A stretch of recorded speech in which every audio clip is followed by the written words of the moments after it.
इतना दूर यहाँ पुठिया में 1 डिग्री कॉलेज नहीं मिलेगा आपको। अभी बाढ़ आ रहा है इलाके में, क्षेत्र में, अलग अलग क्षेत्र में, इनको कोई मतलब नहीं है। ये दिल्ली में बैठे हुए हैं, उनके क्षेत्र के लोग क्या हो रहा है उनको उससे कोई सरोकार नहीं। अब इन लोग की बातों पे आने वाले नहीं है। बी टीम का, बीजेपी को फायदा पहुंचाने का और किस तरह का जो ये करते थे वो भी उन लोग का तो जो है लोग समझ चुके हैं, उनकी बातों पे नहीं आने वाले हैं। तो इनके कानों के पर्दों को फाड़ने के लिए अख्तरुल ईमान साहब जो है ढोल बजा के उनके दरवाजे पर गए और जाकर जो है गठबंधन का ये किया। तो इस बार मुसलमान जो है बहुत ज्यादा गुस्से में है, इलाके के लोग बहुत ज्यादा गुस्से में है कि हम लोग जो है अब की बार बता देंगे कि हमारी पार्टी को, हमारे नेता को, हमारे कायद को, हमारे लीडर को इन्होंने गठबंधन में शामिल नहीं किया। इसका आने वाले विधानसभा 25 में 1 महीने के अंदर इलेक्शन होने वाला है। इनका सबक उनको यहाँ की जनता और यहाँ के लोग जो है सिखाने का काम करेंगे। निकल कर अब मिथिलांचल में पहुंच चुकी है।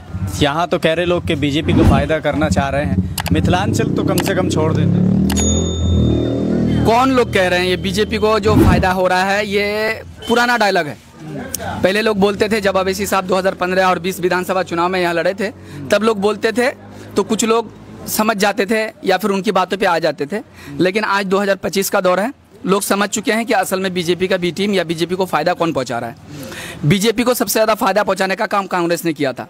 पिछले बार 2020 विधानसभा चुनाव में कांग्रेस ने 70 सीटों पर अपना कैंडिडेट उतारा था जबरदस्ती, जबकि वो 20 सीटों के लायक नहीं थे गठबंधन में।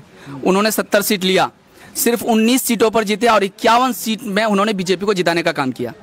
तो बीजेपी को फायदा कौन पहुंचा रहा है आप देख सकते हैं। आपको हम बता रहे हैं कि हमारे आसपास में एमआईएम ने जो है सीमांचल के अंदर पिछली विधानसभा चुनाव में 18 सीटों पे चुनाव लड़ी थी, 5 सीटों पे कामयाबी मिली। जिस विधानसभा में अभी हम लोग हैं, यहाँ पर एमआईएम का मौजूदा विधायक था, उनके कुछ गलतियों के कारण जो है हार का सामना करना पड़ा, लेकिन यहाँ बीजेपी नहीं जीता तो कौन? कांग्रेस जीता। तो एमआईएम जहाँ भी लड़ी है, आप दूसरे विधानसभा में भी जाके देख लीजिए, एमआईएम जहाँ भी लड़ी है या तो एमआईएम जीती है और नहीं तो महागठबंधन जीता है, बीजेपी नहीं जीता है। तो ये सब पुराना डायलॉग है और लोग समझ चुके हैं। अब उन लोग की बातों पे नहीं आने वाले हैं। अब जो है एमआईएम अपनी क़यादत के लिए और अपने मजबूती के लिए लड़ रही है, इसमें कोई दो राय नहीं है। वैसे कि न्याय यात्रा को लेकर कांग्रेस के कुछ लोगों का कहना, या कई लोगों ने ये कहा है कि 200 रुपये का पेट्रोल और 200 रुपये जेब में डाल दिए तो भीड़ बड़ी इकट्ठा कर ली है। तो कह रहे हैं कि ऐसे तो हम भी आपके लिए हज़ारों लोगों की भीड़ इकट्ठा कर सकते हैं, तो कितना सही है? अब देखिए, बात यह है कि जो लोग ये इल्ज़ाम लगा रहे हैं उनको ये समझ जाना चाहिए कि ऑल इंडिया मजलिस इत्तेहादुल मुस्लिमीन के जो नेता हैं या उनकी सरकार, उनकी पार्टी कभी सरकार में नहीं रही, कभी सत्ता में नहीं रही है। इन्होंने कोई घोटाला नहीं किया है जो घोटाले के पैसों से जो है वो किसी जनता को जो है 200-500 रुपये पकड़ा के अपनी रैलियों में शामिल करते हैं। घोटाला किया है राष्ट्रीय जनता दल का जो प्रदेश राष्ट्रीय अध्यक्ष है लालू प्रसाद यादव, तेजस्वी जो अभी मुख्यमंत्री का चेहरा है महागठबंधन का, उनके बाप लालू प्रसाद यादव चारा चोरी किए थे, उनका बेटा जमीन घोटाला किया था। कांग्रेस पार्टी के जो इतने सारे लीडर थे, आप जानते हैं बखूबी कितने सारे घोटाले किए थे, पेपर लीक से लेकर बहुत सारे घोटाले जो उन्होंने उस दौर में किए थे। तो उन लोग घोटाला करके रखे हैं, वो लोग पब्लिक को पैसा देते हैं 500 रुपये, 1000 रुपये, 2000 रुपये, और एक दलालों की एक अलग टीम है, उनको जो है वो लोग लाखों रुपये दे के जो है इलाके में छोड़ते हैं इलेक्शन के टाइम, 4 रोज़ 5 रोज़ पहले।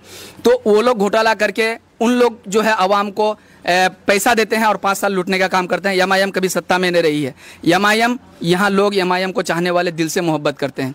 अभी आप कहीं पर भी सर्वे कर लीजिए या फिर जाके पूछ लीजिए कि भाई आप एमआईएम को क्यों वोट देना चाहते हैं, तो वो सीधा यही बोलेगा, हमको अवैसी साहब से मोहब्बत है, हमको अख्तरुल ईमान साहब से मोहब्बत है, हमको जो है एमआईएम की लीडरशिप से मोहब्बत है, हम एमआईएम के नेताओं से मोहब्बत करते हैं, जिस कारण हम एमआईएम को वोट देते हैं।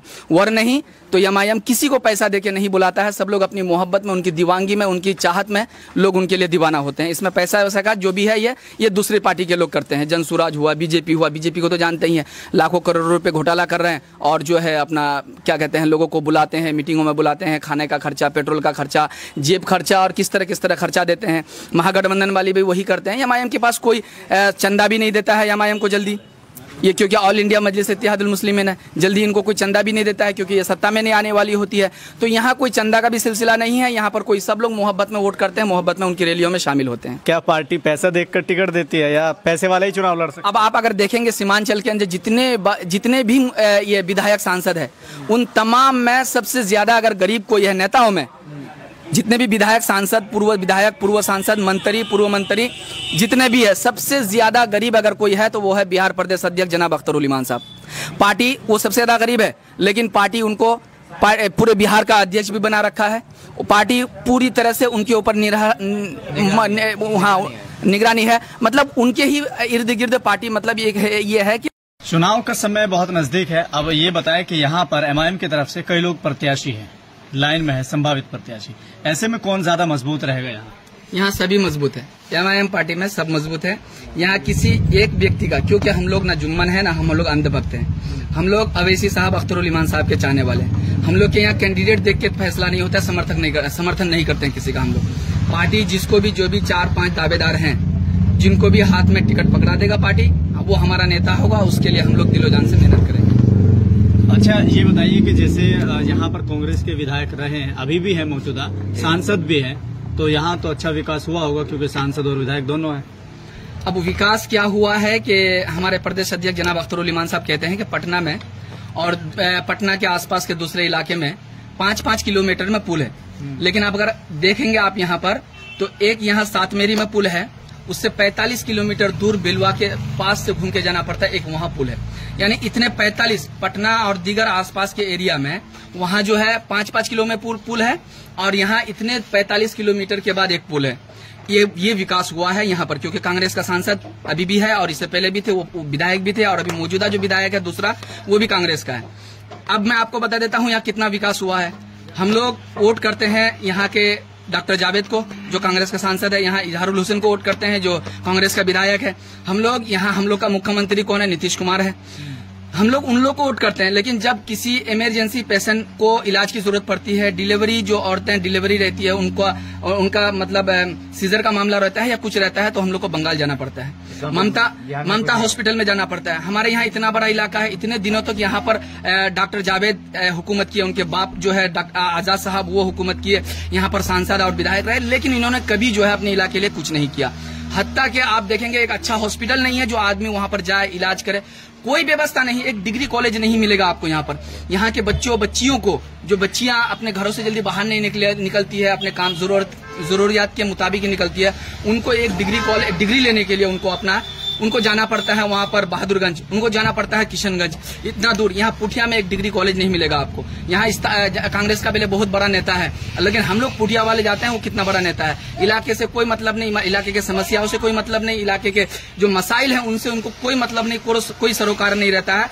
इनको सिर्फ इलेक्शन के टाइम आना है, पैसा, दलालों को पैसा देना है, इलाके में पब्लिक का वोट गुमराह बनाकर, मासूम करके और बेवकूफ बना करके बीजेपी जीत जाएगी सरकार बनाने के नाम पर, और इधर उधर का डर दिखाकर और बातें बताकर जो है यहाँ के वोट ले लेते हैं। पूरा 5 साल क्षेत्र से गायब रहते हैं। यहाँ की जनता क्या होती है कुछ मतलब नहीं। अभी बाढ़ आ रहा है इलाके में, क्षेत्र में, अलग अलग क्षेत्र में, इनको कोई मतलब नहीं है। ये दिल्ली में बैठे हुए हैं, उनके क्षेत्र के लोग क्या हो रहा है उनको उससे कोई सरोकार नहीं। इलाज की जरूरत पड़ती है, हम लोग को बंगाल जाना पड़ता है, एक डिग्री के लिए हम लोग को जब बहादुरगंज और किशनगंज जाना पड़ता है।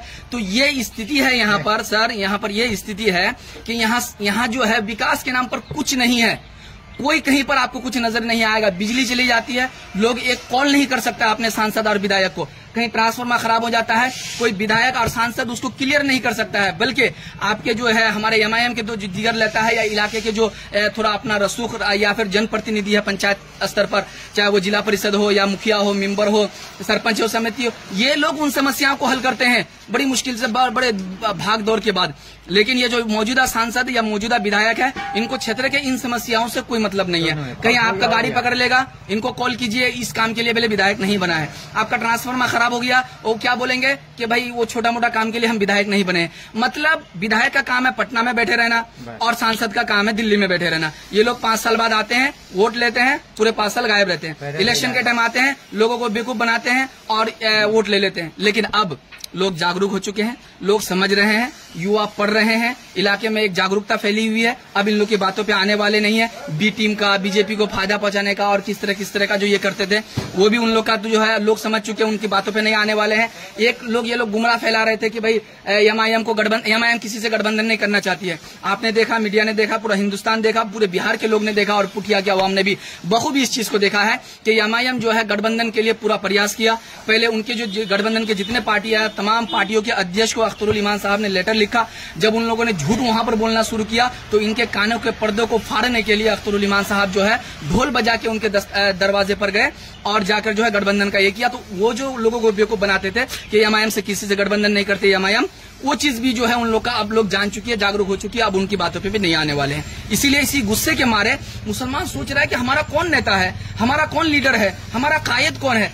इन चीजों को देखते हुए मुसलमान जब उनसे गठबंधन नहीं कर रहा है तो इन चीजों को देख के इस बार मुसलमान जो है बहुत ज्यादा गुस्से में है। इलाके के लोग बहुत ज्यादा गुस्से में है कि हम लोग जो है अब की बार बता देंगे कि हमारी पार्टी को, हमारे नेता को, हमारे कायद को, हमारे लीडर को इन्होंने गठबंधन में शामिल नहीं किया। इसका आने वाले विधानसभा 25 में 1 महीने के अंदर इलेक्शन होने वाला है। इनका सबक उनको यहाँ की जनता और यहाँ के लोग जो है सिखाने का काम करेंगे।